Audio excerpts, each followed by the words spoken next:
Tragedy in Tulsa.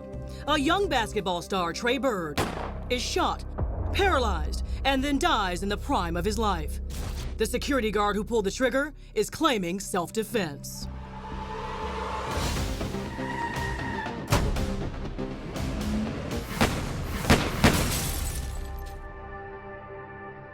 When police question the rent-a-cop, they find pot in his possession. There's a backpack in that truck.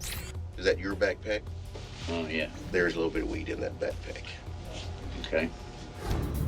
And in his blood, test reveals Stone was actually stoned the night of the shooting. But would he face charges? Tulsa DA Steve Kunzweiler told a local radio station it was a possibility if the blood test could prove Stone was high.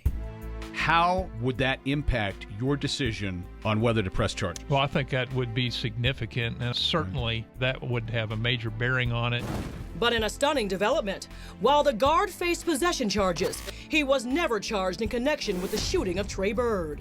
The district attorney says, stand your ground stood up in this case. The DA has made it crystal clear where he stands. So Crime Watch Daily wanted to hear it for ourselves. But when we went to the DA's office, we were told he did not want to do any interviews about it and referred us to a podcast he did on Tulsa Talk Radio. There's no doubt this is tragic, and certainly I empathize with the family. So why didn't the DA consider drugs to be a factor? That is the question so many are asking. Part of the problem with the DA is he doesn't want to prosecute the case, okay, unless he has a 95% chance that he's going to win it. A lucky break for Ricky Stone, who soon left the state of Oklahoma, perhaps hoping to leave his troubles behind.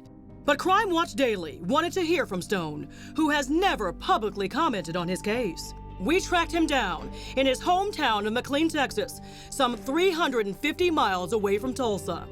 As soon as we arrived, so did a deputy sheriff. He called the sheriff's office or someone and said that he does not want to talk to y'all. He doesn't want you on his property. And that's all I'm concerned about, because if anybody goes on his property, I don't know what's going to happen.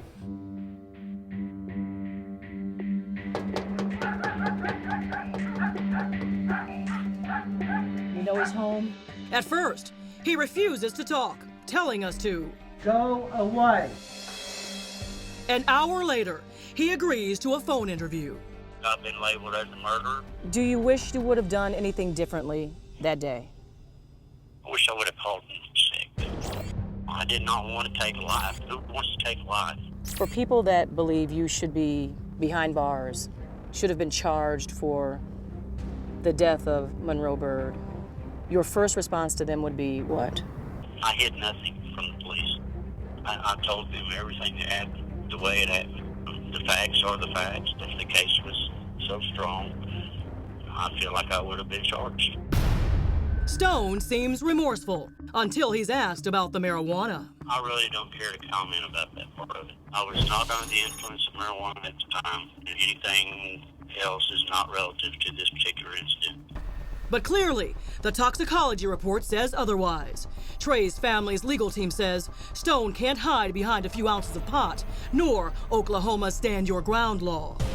For our DA to say that the reason they could not arrest Ricky Stone for shooting Trey was because of stand your ground, when in Oklahoma, it is clear that stand your ground does not apply if you are in commission of a crime. It specifically says that if you're in possession of drugs, that is considered to be a crime, and you do not receive the benefit of stand your ground doctrine because you are a criminal yourself. And now, another bombshell in this case.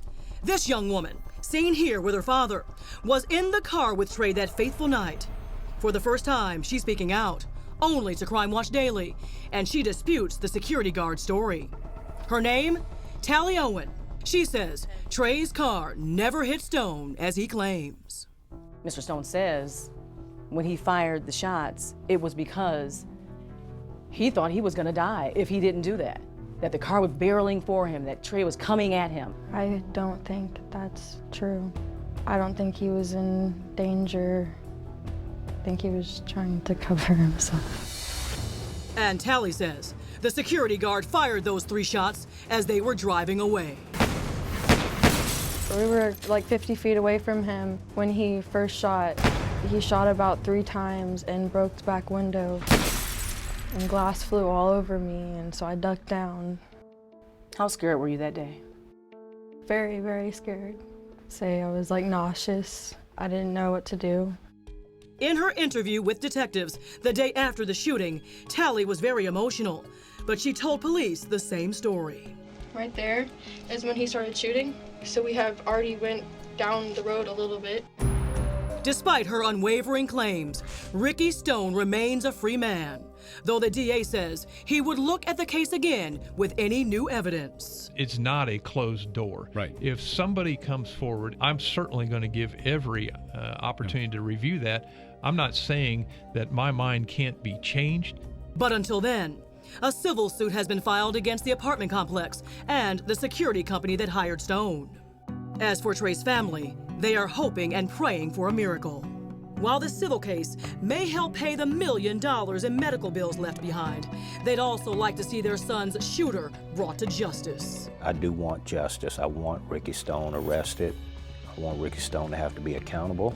And I want Mr. Steve Kuntzweiler, who is the district attorney, to have to face his own hypocrisy and man up.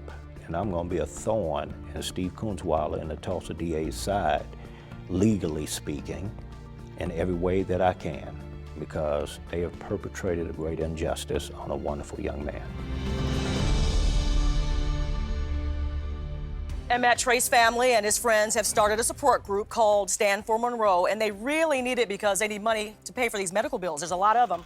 And they also want to keep a lot of pressure on that Tulsa DA because they want charges filed in this case. And if those charges are filed, we will, of course, keep you updated. We are following this case as it moves potentially through the courts. We want to hear from you now on this case. Do you think these stand your ground laws are a good idea? You can sound off right now at our Facebook page.